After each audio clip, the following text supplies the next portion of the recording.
হেৰি থাকে সেকশন থাকে যেনেকৈ সাপোজ কোৱেশ্চন সোধা হৈছে যে on any question on economic development যদিও ইকনমিক ডেভেলপমেন্ট কোৱেশ্চন সুধিছে I will give first economic development angle then I will give environmental angle societal angle then I will give say ethical angle. So this is the way to make a good answer to very good answer. কারণ question কৰিছে economic angle আপুনি সবে economic angle লিখি আহিব আপুনি যদি দুইটা point extra লিখিছে you will get extra marks so সেই কাৰণে যে এইবোৰ পইণ্ট মই ডিসকাস কৰি দি আছো যাতে আপোনালোকৰ অলপ বস্তুটো বহলভাৱে বুজি পায় যে কিয় আমি ডিসকাস কৰি আছো আৰু যাতে after prelims directly you can jump for mains preparation ठीक है so what was the case before the LPG reforms case ne RBI strictly control কৰিছিল সব বস্তু বেছিভাগ বস্তু so branch opening code hobo expansion hobo নহব এটা সব RBI বহুত কন্ট্রোল কৰিছিল amount of lending then কিমান মানি ব্যাংকে থাকিব লাগে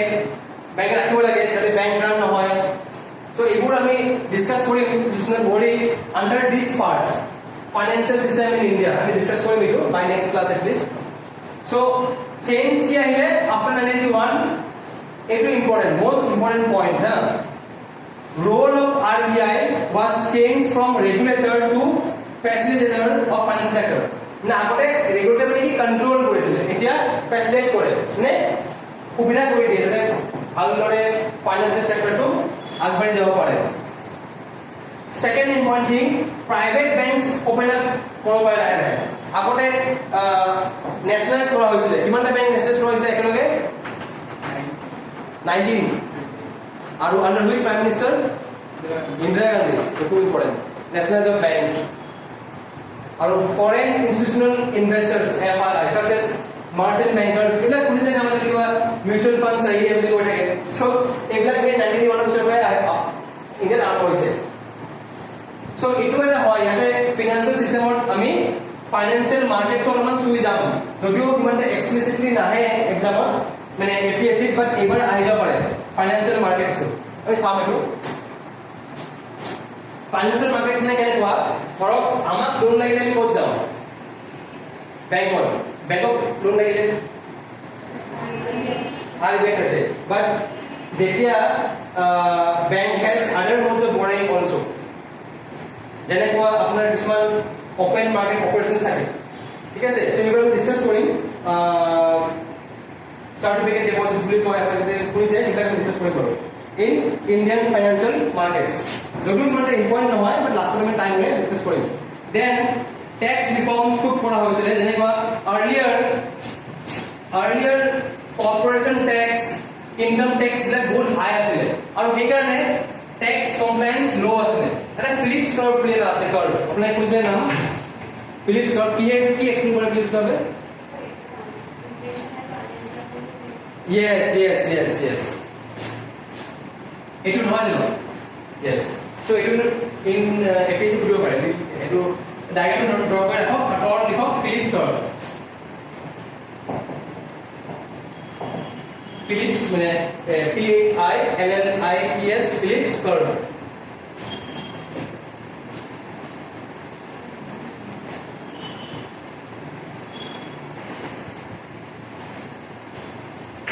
so याते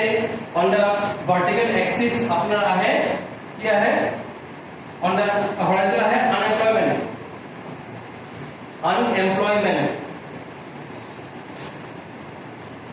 on the horizontal है unemployment and on the vertical क्या है inflation माने price rise actually price rise বা inflation লিখো মানে inflation so যদি inflation কমি যায় পুরা at this point unemployment is low আকৌ যদি unemployment high লাগে inflation is very high so এখানে ইকোনমিস্ট বিলাকে এডভাইস করে যে a little bit inflation is good for the economy এটা কোশ্চেন আছে mains or I think APSC না ইউপিএসসি যে why so you can explain with this curve ঠিক আছে Phillips curve okay so APSC has a tendency to ask this type of questions say Phillips curve between কি আৰু কি হে কৰে represent কৰে সো কি চেঞ্জ কৰা হ'ল টেক্স ৰিজাইমত চেঞ্জ কৰা হ'ল যে চাও যেতিয়া আগতে কি আছিল মানুহে টেক্স ইমানে হাই আছিল যে বেছি ইনকাম হলেও নেদেখায়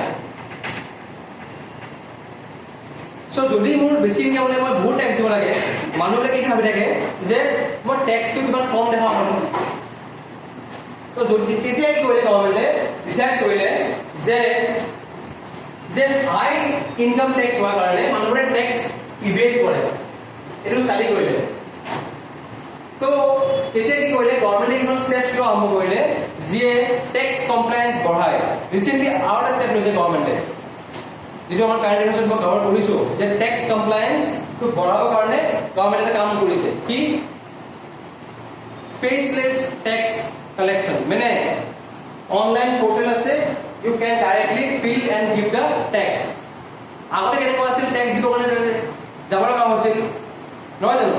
তো এতিয়া there is a concept call faceless tax system faceless এনেকৈ খুদিব পাৰিবা যে দিস কিয় আহিছে এটো আমাৰ আই থিংক লাষ্ট মান্থৰ মানে কাৰেণ্ট আছে পিডিএফ টো আছে নহয় পিডিএফ টো খুলিবলে ফেসলেস বুলি মাৰি দিব you will get the that there is kind of faceless use the pdf properly pdf la keywords bu search kori dibo paile note mari dibo কাৰণ এটো কোন আহিবই যেতিয়াই কিবাটা প্ৰশাসনত ৰিফৰ্মছ আহে এডমিনিষ্ট্ৰেটিভ ৰিফৰ্মছ আহে those questions are asked always যাতে check কৰে কি এই ক্যান্ডিডেট জনে এবাৰ হয় নহয় সো আমি কি ৰিসাৰ্চ কৰিলো আফটাৰ 991 লাইসেন্স টু কমালে ৰেগুলেশন কমালে ঠিক আছে আৰবিআই ৰোল টু ফ্ৰম ৰেগুলেটৰ টু ফ্যাসিলিটেটৰ কৰিলে আৰু এটা চেঞ্জ কৰিলে আগতে এবোৰ যে আছে monetary policy rates repo rate এবোৰ কোনে চেঞ্জ কৰিছিল আগতে বাট এটা কোনে কৰে আৰবিআই কৰে yes but earlier it was solely decided by the RBI governor now there is a committee which is called monetary policy committee MPC কিয় কৰিছে তাৰমানে আৰবিআই ৰেগুলেটৰৰ পৰা ফেসিলিটেটৰ কৰি আছে না আৰবিআই পাৱাৰ কমা বুলি ডাইৰেক্টলি ক'ব নোৱাৰে তো পাৱাৰ কমা নাই বাট অলপমান ৰোলটো অলপ চেঞ্জ কৰি দি আছে উইথ চেঞ্জিং টাইমছ এইবোৰ কথা কিন্তু মেইনছত বা ইন্টাৰভিউত সুধিব পাৰে যে আৰবিআই পাৱাৰ কমাই দিছে আপোনাৰ কি মত তেতিয়া আমি ক'ব লাগিব যে পাৱাৰ কমোৱা নাই with changing times administrative needs for depends like governance needs for depends like so it is done accordingly changing time jodi ame changing time or na jao what will happen to us the same thing which happened to soviet ঠিক আছে 1991 আমি যদি reforms নানিলো হয় we would have ended up like soviet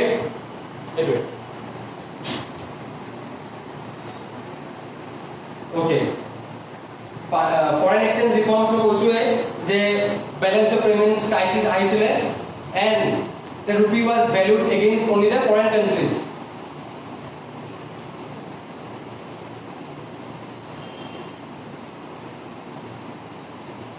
a point to important last point in liberalization J trade और investment policy to change কৰা হৈছে মানে আজি মই ডিসকাস কৰিছিলো ইন্ডিয়াৰ যদি $100 আছে এই $100 দি we buy oil or other consumption goods now what is the method to have more dollars on foreign reserves by exporting এখন দোকানে কোনে আমি যদি দোকানৰ एग्जांपल চাও এখন দোকানে পইচা কেতিয়া পায় যেতিয়া ই বিক্ৰী কৰে similar concept ইন্ডিয়াই পইচা পাব কেনেকে when it exports India has to export নকৰাকে আমি আগতে মানে কি ভাবা হৈছিল during the planning days যে আমি যিখিনি পাৰো বনাম আৰু যিখিনি নৰো সব লৈ আহিম বাট পইচাটো ফেক হৈ আহিছে লাহে লাহে তাতে হৈ গলে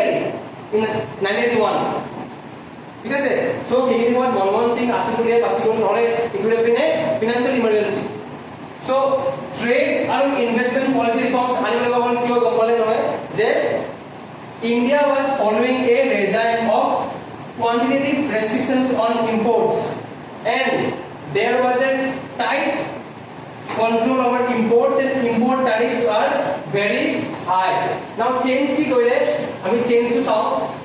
change it way whole je restrictions on imports and imports, also reduction in tariff rates and removal of licensing procedures. বহুত strict control আছে আজি যে আমাৰ মাল্টিপল পোৰ্টস বোৰ বনাই আছে সাগৰমালা প্ৰজেক্ট শুনিছেনে have heard of Sagarmala project have heard of east west corridor golden quadrilateral এবোৰ কিয় কৰিছে somewhere or the other it is linked with here আজি অসমত প্ৰডিউস হোৱা এটা গুডস আমি যদি বাহিৰত এক্সপোৰ্ট কৰিব লাগে আমি নিয়ারেস্ট পোর্ট কি আছে nearest port to Assam Kolkata yes tale jabole amar highway lagib so somewhere or the other investment or infrastructure link ase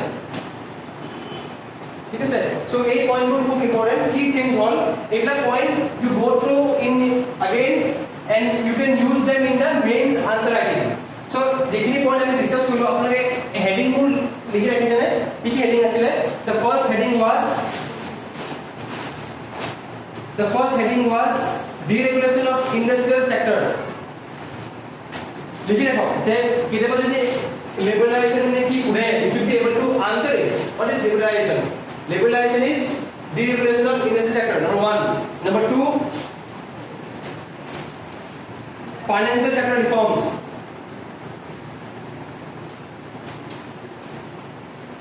sector reforms number 3 tax reforms number 4 foreign exchange reforms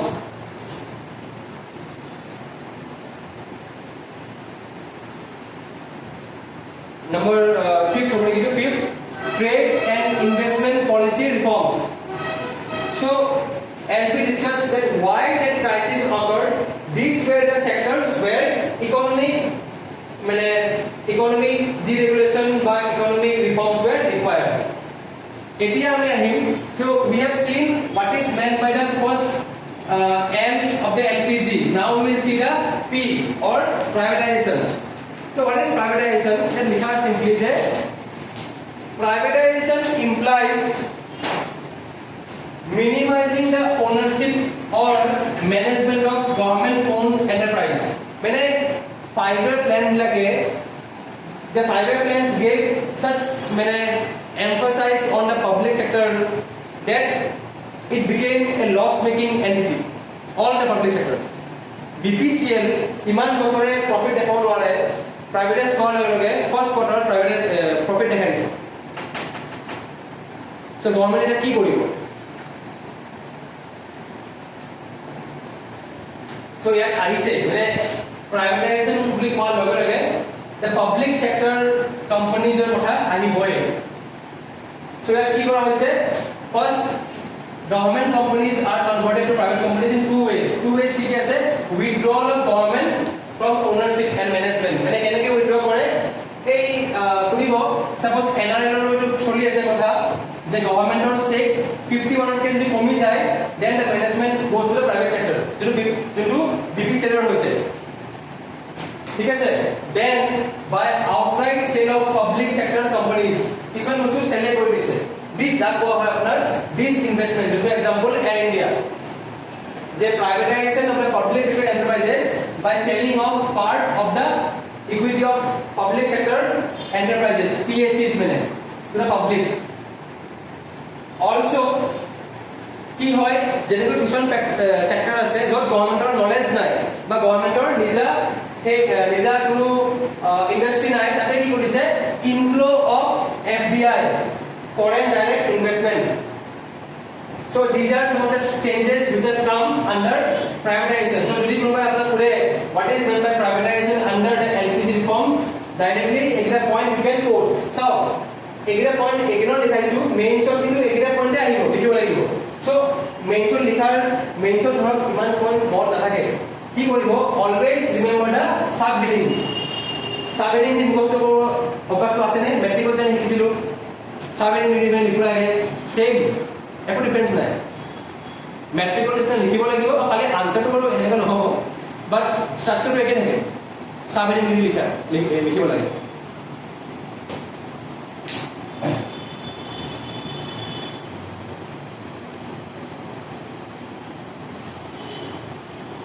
এটা step লৈছে apart from privatizing or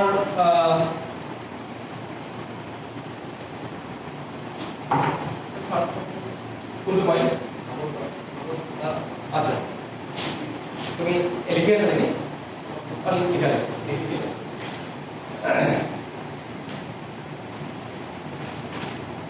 so মেইনছৰ কাৰণে সদায় এই sub হেডিংবোৰ মুখস্থ কৰিব লাগিব sub heading should be memorise আৰু মইতো এডভাইস কৰিম সিলেবাছটো আপোনাৰ মুখস্থ হ'ব লাগে এডভাইস নহয় ইট শুড বি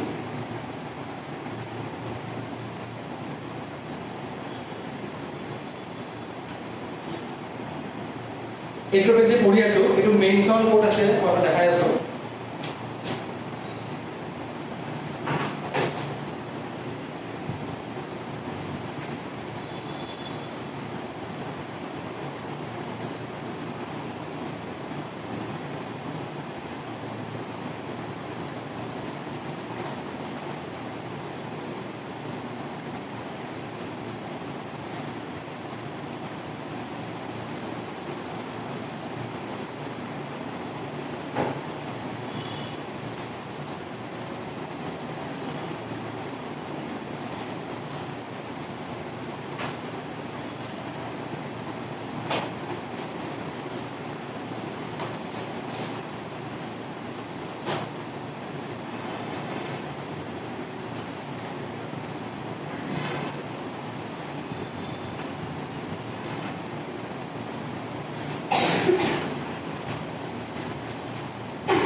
ঠিক আছে সো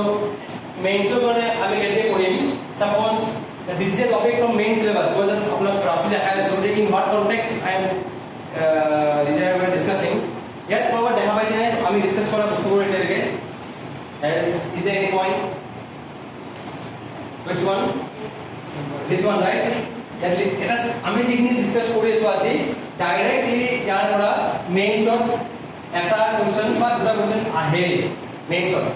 মানে 10 মার্ক বা 15 মার্ক ইনটু 2 যে effects of liberalisation on the economy effects কি হল and changes in industrial policy আমি সামনে মই এখানে কৈছো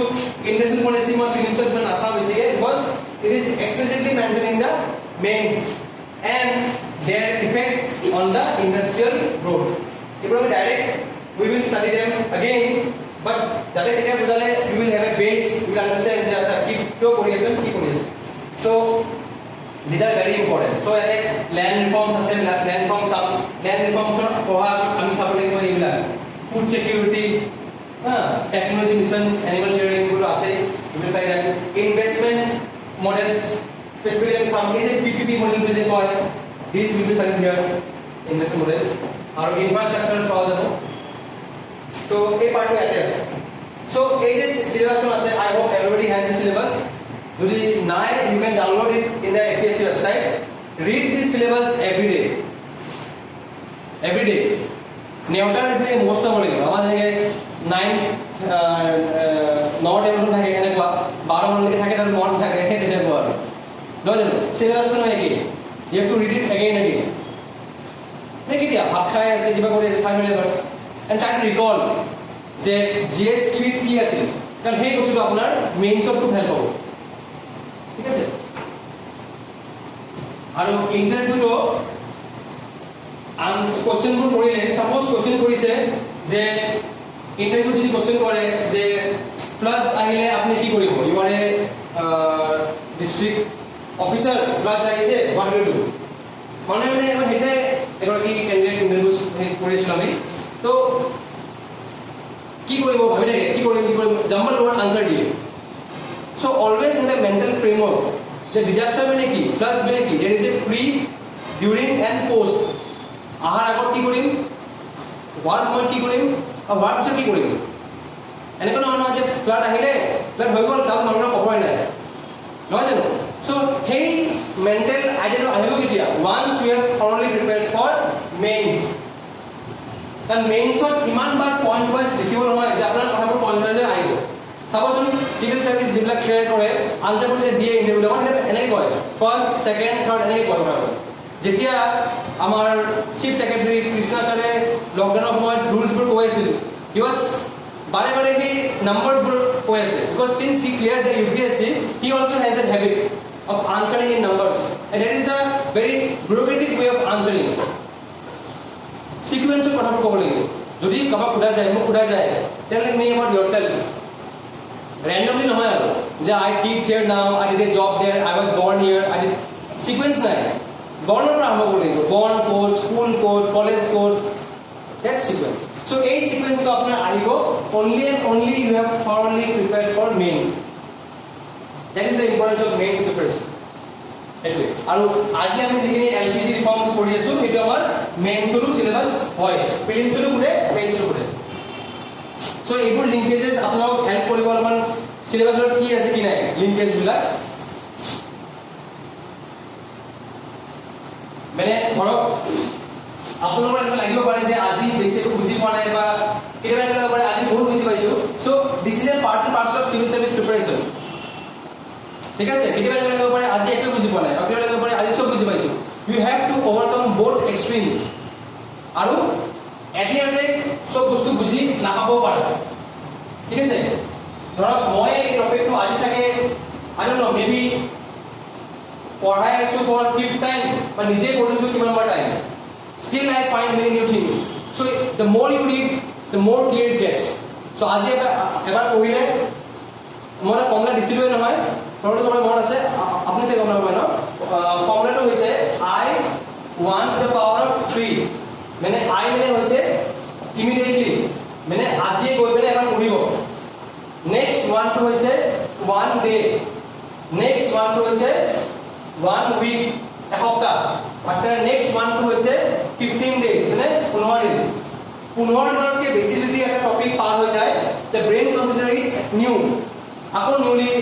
পঢ়িব লগা হয় যে কি আছিল এইটো প্ৰাইভেটাইজেশ্যন মানে কি আছিল কিবা কৈছিলে সো এইটো পঢ়িব ওকে আৰু এটা বস্তু গভৰ্ণমেণ্টে কৰিছে যে some PSUs have been given some autonomy to make their own managerial decisions মানে যদি আপোনালোকে যদি কোনোবা পাব্লিক সেক্টৰ আন্ডাৰটেকিঙে বেছি প্ৰফিট দেখা পাৰিছে তেওঁলোকক বেছি অট'নমি দিয়া যাব